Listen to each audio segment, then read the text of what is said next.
In this activity, we're going to go back to Monet's garden in Giverny and look at the water lilies and his iconic bridge.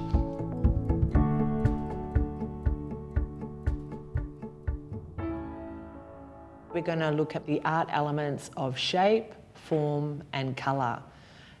This activity could be done for middle school, and again it can be changed a little bit, and you could do it for lower or upper, that's up to you. In his garden, which Monet painted over and over and over again, it wasn't just the water lilies that were one of his main motifs, but also the bridge. And I want to stick with painting techniques, and we're going to look at colour, form and shape. We're going to start off with a brown paper bag. You're going to need scissors, cool colour paints and white, some card, grey lead pencil, and we're going to introduce paper for collage. I've got some beautiful glitter papers, and we're going to look at using magic clay in white and colours. So we're cutting the paper bag. Now, I actually did this for the students, so that's up to you. To cut the paper bag, you want to cut down this line here.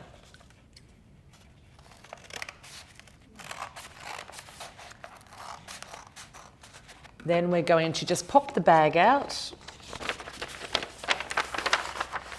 and flatten it and do this down both sides, and that gives you two bags. And in this activity, you only need one side of the bag, so you don't need it to be two sides. So just cut down the end like this.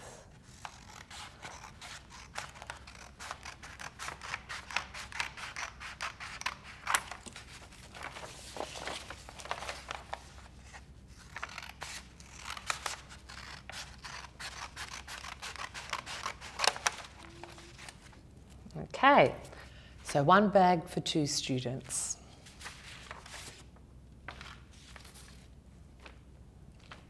Now, I don't know how you feel about finger painting, but I love it because it's sensory and it's very freeing.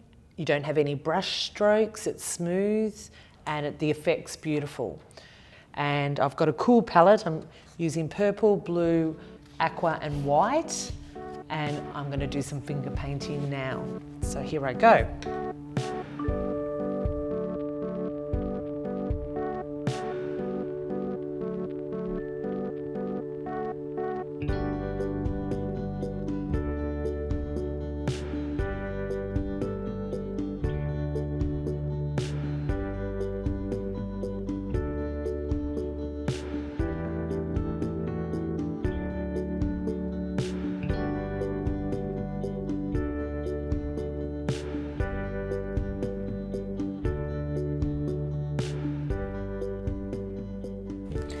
So you can see I'm putting the colours next to each other here and then blending slightly. If you add white, you're tinting the colour and you're creating tone.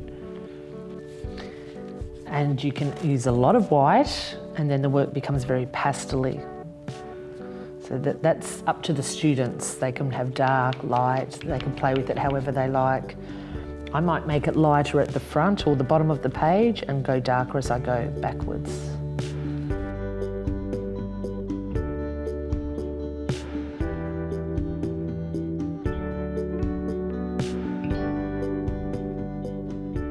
If you let kids paint, they always paint a house. I don't know why. But this is nice because it becomes a background. So they get to really play. They can't do any wrong. And I like lessons where they get to play and it doesn't matter what they do. And then there'll be surprises. They can't get it wrong, but there'll be kids that naturally get better results because of colour choices or the way they've done it. And then that's an opinion anyway, isn't it?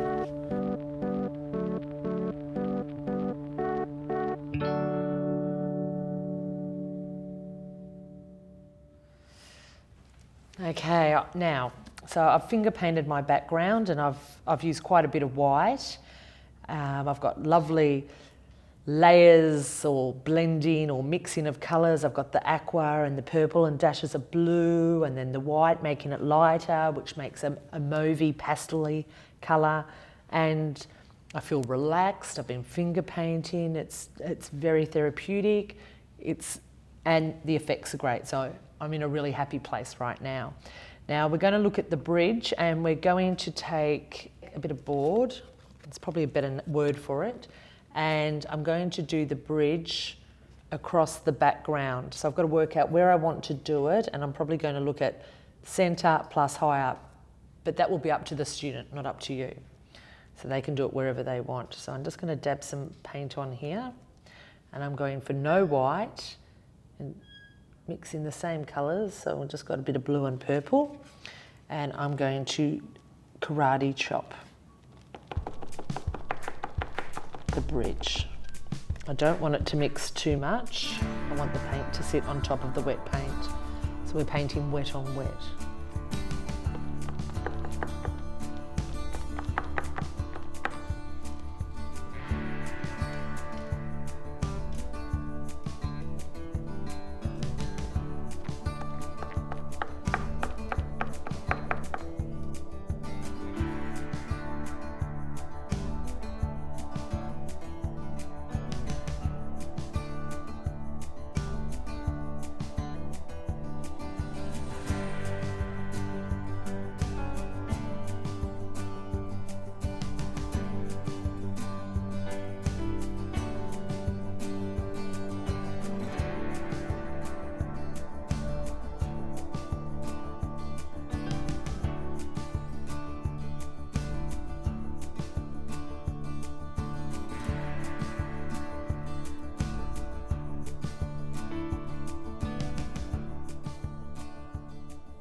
So I'm just scraping down the paint on the bottom line to create a thicker line.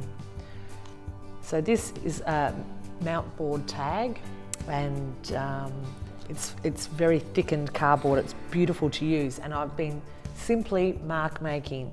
And because it's got a lovely straight line, there's no way as a student I would have been able to paint a thin straight line wet on wet. So by doing this mark making, I've achieved straight lines, I've kept the paint clear, and it's all wet, sitting on wet. So that would be one lesson, and I'd let that dry, and then we're going to come back to the second part of this lesson. For part 2 of this activity, we're going to create the lily pad and the water lily, and we're going to do low relief and collage. So when you're mixing all your mediums like we've just done, so we've done painting, now we're going to do collage, and then we're going to do low relief sculpture, it becomes multimedia. So we're going to start off with these beautiful glitter papers for the water lilies, the leaves of the water lilies. Now, the glitter papers come in all different colours, and I'm not going to use green because that's the obvious choice. Because Monet used so many different colours, it doesn't matter what colour they use as the leaf. I'm actually going to go for the purple. I wouldn't give a student a whole sheet of paper because, unfortunately, from experience, they go right to the centre of the paper, cut out what they want, throw the paper away, and it's no good. So I would pre-cut this for the students and cut it down the centre and maybe into thirds, so I got 6 pieces, actually maybe into quarters. I'll do quarters, so I get 4 pieces out of each piece of paper.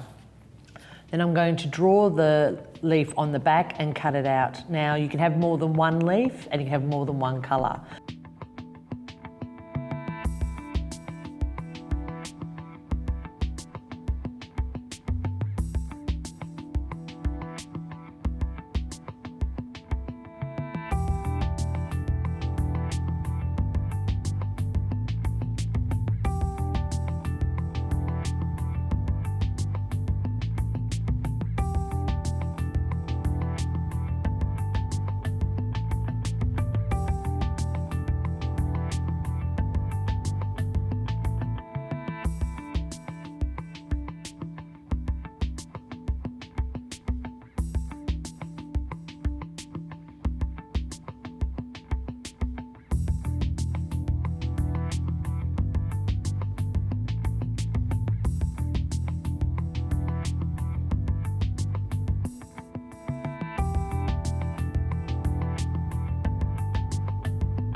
Now I have cut out, I've done extra, I probably don't need 4, the water lily leaves, so I'm just going to push that out the way. I did 4 just to show the different colours. It doesn't have to be green, so I've got purple, gold and green. If I put 4 on, it'll probably be too much for my work, but I might put 4 on. I'm going to make 2 flowers, or you could make 1. I'm going to use Magic Clay now, and I'm really lucky because we have new colours in Magic Clay, and these are called candy colours. And again, I don't want to make all my flowers white or pink. Monet used all the colours. He used them in shadows and lights and dark, so the students can make their leaves and make the flowers out of any colour. No restriction on a green leaf and a pink flower. So I'm going to take some of these colours and I'm going to try to make a flower in cool colours and then maybe mix one up. So I'm going to do that now with the Magic Clay, and I'm just going to pop it on the leaf and then that will attach to the work.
So I finished making my little sculptures. Now I chose to work not on the background because my background was wet, but if you've had time to dry, you can work directly onto the work because the Magic Clay also acts as an adhesive.